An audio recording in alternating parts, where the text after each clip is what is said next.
तो हम लोग अभी फ्रायड के विषय में पढ़ रहे थे, फ्रायड जी के विषय में। एंड उनका उनकी जो अंडरस्टैंडिंग थी रिगार्डिंग की, हाँ मतलब अम, जो भी अभी अगर बड़े होके जिस तरह की भी पर्सनालिटी है, उसमें बचपन में किस तरीके से साथ उनके साथ बिहेव करा गया है और उस पे काफी प्रभाव पड़ता है, ऐसा करके था। और स्पेशली जैसे बता रहे थे, अगर कोई काम वासना के ऊपर कंट्रोल कर रहा है बचपन में, तो फिर आगे चल के उसके ऊपर मतलब उन्होंने एक एग्जांपल देके बताया कि फिर देन आगे उनके जो आगे की लाइफ में उनके साथ समस्या की, ये सारी चीजें इस तरीके से बता रहे थे। तो प्रभुपाद जी उसी का आंसर दे रहे हैं कि ठीक है, ये एक बार आप मतलब ये बात ठीक है कि अगर बचपन का कुछ ट्रॉमा है तो फिर वो उसको बड़े होने पे भी वो ट्रॉमा उस व्यक्ति की पर्सनालिटी को प्रभावित तो करेगा। लेकिन सिर्फ ठीक है उस ट्रॉमा का इलाज कर देना इज ओके, अच्छी बात करना चाहिए। लेकिन बट ये है कि इस बात की क्या गारंटी रहेगी कि दूसरी बार उसको ट्रॉमा नहीं मिलेगा, है ना? तो ये अल्टीमेट सॉल्यूशन तो नहीं है, ठीक है, टेम्पररी सॉल्यूशन है, पैचअप सॉल्यूशन है ना? जैसे पैचअप सॉल्यूशन वही हो गया कि अगर चूहे स्मेल मतलब अगर किसी रूम में अभी है और स्मेल आ रहा, बदबू आ रही है, तो क्या कर सकते हैं? दो ऑप्शन है। एक तो कि बदबू आने का रूट कॉज क्या है, देखिए कि कहीं कहीं कहीं कई बार होता है चूहा मरा हुआ है उसके कारण वो बदबू आ रही है, तो ये है कि उसको आइडेंटिफाई करे, चूहे को फेंके उठा के। अब दूसरा क्या है? Room freshener.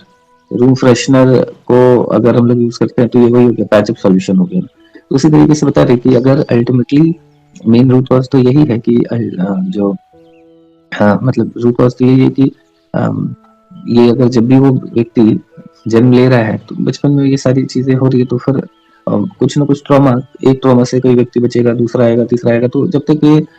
ये कुछ ना कुछ ट्रॉमा तो रहेगा ही। तो अगर इसका अल्टीमेट सोल्यूशन चाहिए तो हमें क्या करना है? पूरी तरीके से हमें यही कोशिश करना है, जैसे शास्त्र क्या बताते हैं कि ये जो जन्म मृत्यु जरा व्याधि है इसी से निकाले, है ना? अदरवाइज क्या है कि कुछ ना कुछ तो प्रभावित करेगा ही व्यक्ति को, है ना? तो इसलिए बताया भी गया है कि गुरु का कर्तव्य, राजा का कर्तव्य, है ना? कि वो या पिता माता का कर्तव्य यही है, रियल ड्यूटी, है ना, कि वो उनको नेक्स्ट जीवन लेने से ही बचाए। तो इस तरीके से ये सारी चीजें हम लोग डिस्कस कर रहे थे। जितना भी जैसे बताया शास्त्रों में बताया जा रहा है कि गृहस्थ आश्रम का, गृहस्थ में क्या है कि भौतिक जगत में जो हाईएस्ट प्लेजर है ना, ये जो लस्ट है, मतलब इसी को काम वासना, इसी को एंजॉय करना, ये हाईएस्ट प्लेजर है। लेकिन इसको हमारे शास्त्रों में ये भी बताया जा रहा है कि ये क्या है कि ये एक वो चेन है जिससे कि बांधा गया है ना, इस भौतिक जगत में हमें। तो और सारी जितने भी रूट कॉज है, जितनी भी जो अभी समस्याएं हैं और मतलब इस भौतिक जगत में रहने का जो मेन सबसे बड़ा पाप वगैरह का भी रूट कॉज है, अगर ये नियंत्रित या कंट्रोल नहीं किया जाएगा, अभी इस पे बहुत प्रश्न पूछ सकते हैं। कई लोगों को ऐसा लग सकता है कि इतना इसके विषय में क्यों बताया जा रहा है, ये इतना, ये क्या है, ऐसा करके बुरा लग सकता है। बट इसको मतलब वही तुम्हारे शास्त्रों को बहुत ओपन माइंडेड होके समझना की आवश्यकता है। जैसे लग सकता है ना कि कई बार कि अगर ठीक है किसी कोई दूसरा के साथ कुछ थोड़ी कोई कर रहा है, अगर ठीक है अपने घर परिवार में, मतलब तो फिर क्या समस्या है? लेकिन जैसे ये बहुत सारे जो जैसे बताया गया कि भगवान भगवद गीता में बताते हैं कि वो जो धर्म के अंतर्गत है वो काम मैं हूँ, और उसके अलावा अगर कोई कार्य कर रहे हैं, मतलब उसके अलावा काम का जो धर्म के विपरीत है, वो फिर भगवान, फिर वो तो पाप ही कहलाता है। और सबसे बड़ी समस्या क्या है कि अगर इसको रेगुलेट नहीं करा जाए, अभी आज के टाइम पे इलिसिट रिलेशन वगैरह इतना कॉमन होता जा रहा है। शायद मित्र प्रभु बता रहे थे कल कि उनको घर से ही ये चीज बताई जा रही थी, ब्रह्मचर्य ये सब घर से बताया जा रहा था। तो जो व्यक्ति को शुरू से ही एक ट्रेनिंग दी जाती है ब्रह्मचर्य वगैरह की ना, तो उसको एक जैसे हमारे वैदिक शास्त्रों में और गुरुकुल सिस्टम, इसमें ट्रेनिंग दी जाती थी शुरुआत से ही। तो उसके कारण व्यक्ति को एक कंट्रोल करने की आदत है और उसको समझ में आता है कि हाँ ठीक है, ये एक मतलब यही जीवन नहीं है। लेकिन वही चीज जब अगर उसको कंट्रोल करने की नहीं ट्रेनिंग दी जाती है, तो व्यक्ति, और इस व्यक्ति को अगर किसी को नहीं पता है कि जीवन में जैसे भक्ति और बाकी सारी चीजें भी आनंद प्रदान करने के लिए है, अगर ये सब कुछ नहीं पता है, तो हर किसी को लगता है कि अच्छा ठीक है, यही हाईएस्ट प्लेजर है इस भौतिक जगत में। तो अगर यही हाईएस्ट प्लेजर है तो फिर क्या, फिर वो एनी हाउ पाप का ही रूट कॉज बनता है। अभी देखिए कि ये सारी चीजें जितना, अब ना तो घर वाले भी इस चीज को बताते हैं, सिखाते हैं, और उसका जो रिजल्ट है ये हमारे मतलब आसपास अगर देखा जाए तो इलिसिट रिलेशंस का बढ़ने का बहुत बड़ा रूट कॉज यही है ना? तो बहुत बुरी तरीके से इलिसिट रिलेशंस अभी तो मतलब मैं यूथ टीचिंग भी करता हूँ, तो जो बच्चों से मतलब जो यूथ हैं उनसे बात करता हूँ तो बहुत आश्चर्य होता है ना, बहुत आश्चर्य होता है। और इवन कुछ कई सारे ऐसे डेटाज भी हैं, नॉर्मल डेटा वगैरह भी अगर मैं बात करें तो अभी मैं यहाँ पे नहीं बोलूंगा क्योंकि यहाँ पे बच्चे भी होंगे आसपास। और क्या क्या एग्जाम मतलब क्या क्या केस स्टडीज आता है कि मतलब हिल जाए है ना अपने मतलब कजन ब्रदर सिस्टर्स उनके साथ बच्चों को रखने में आदमी डरे, अपने रिलेटिव मतलब बहुत बुरी कंडीशन है। क्यों ऐसा, और ये बढ़ती ही जा रही है, ये सारी स्थिति बढ़ती ही जा रही है। और उसका रूट कॉज क्या है? क्योंकि क्योंकि ये ट्रेनिंग ही नहीं दिया जा रहा है कि ये अल्टीमेटली ये जस्ट ये मैटर ऑफ एंजॉयमेंट नहीं है ना। पर्पस यही है संतान की उत्पत्ति करना, कि इसको ट्रेनिंग करना, इसको ट्रेनिंग वास्तव में ट्रेन करने का मतलब यही है कि उसको रेगुलेट करने के विषय में सिखाया जाए, है ना। तो ये ट्रेनिंग का, और अगर कोई ठीक है इलिसिट रिलेशन नहीं भी कर रहा है तो भी जो अभी आप देखिए कि इतने सारे अबॉर्शंस इतना भयानक तरीके से हो रहा है। जैसे एक डॉक्टर प्रभु जी के पास आए थे, बता रहे थे कि वो अपने विषय में बता रहे थे कि डिलीवरी तो दिन में वो एवरेज के करीब 2-3 करते हैं, बट अबॉर्शन डेली का उनका मिनिमम 7 है और कई बार 12 तक जाता है। तो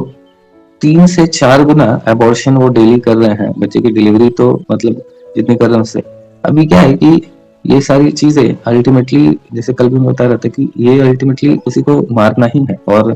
अपने जिसने शेल्टर लिया है उसको मारना इज मतलब more abominable than killing someone else. किसी को नॉर्मली मर्डर करे और कोई हमारी संतान को मार रहे हैं तो उस कितना घृणास्पद कार्य है और कितना ज्यादा सिंफुल होगा। तो बट ये क्या करे, ये मतलब ये चीज व्यक्ति का अगर चूंकि बचपन से वो चीजों को कंट्रोल करने की आदत ही नहीं है, वही चीज वही बॉलीवुड हॉलीवुड यही सारी चीजें सीख सीख के बड़े हुए, तो जब अगर कोई व्यक्ति इलिसिट रिलेशन नहीं भी कर रहा फिर भी इतना भयानक तरीके से पाप कर रहा है, उसको पता भी नहीं है ना। ये हर देश का अलग अलग कानून है ना अबॉर्शन का, और हर व्यक्ति अपने देखता है कानून के हिसाब से, तो ठीक है, बट आध्यात्मिक कानून तो डिफरेंट है ना। वो तो नहीं देखता है कि आपके संविधान में क्या बताया गया, आपके संविधान वालों को पता है नहीं पता है, उसको तो पता है कि फ्रॉम डे 1 आत्मा आ जाती है। तो बट क्या है कि मजबूरी वाली स्थिति है कि बचपन से वो चीजें रेगुलेट अगर नहीं करी गई तो वो इवन वो चीज फिर एक एज अधेड़ उम्र में होके भी वो चीजें कंट्रोल नहीं होती, क्योंकि क्या होता है सेंसेस तो वीक पड़ जाएंगे, बट चूंकि अगर ट्रेनिंग नहीं दी गई है, व्यक्ति ने जब तक अपने सेंसेस को खूब एक्सप्लॉइट करा है, तो अगर इवन वृद्धावस्था भी आती है तो उसमें भी सेंस इंजॉयमेंट वो मानसिकता खत्म नहीं होती है। भले सेंसेस कमजोर पड़ गए तो इसलिए व्यक्ति और फ्रस्ट्रेटेड होता रहता है, क्योंकि उसके अंदर इच्छाएं तो और बढ़ी हुई है, क्योंकि पूरा ये सारी वासनाएं बन के स्टोर्ड रहती हैं दिमाग में जितने भी इंद्रिय तृप्ति हम करते हैं।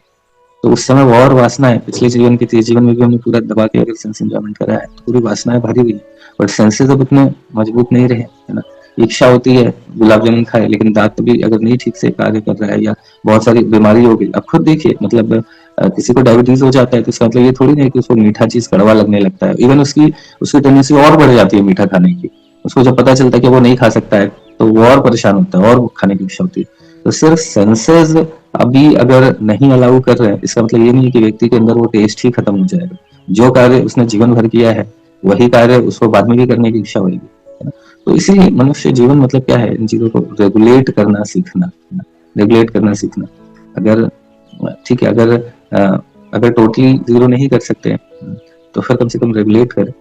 और अगेन लास्ट पॉइंट में ये शेयर करूंगा कि बट यहाँ पे बहुत महत्वपूर्ण पॉइंट यही है कि हम हमारे जो भी पार्टनर हैं, स्पाउस हैं, तो ये सारे डिसीजंस, क्योंकि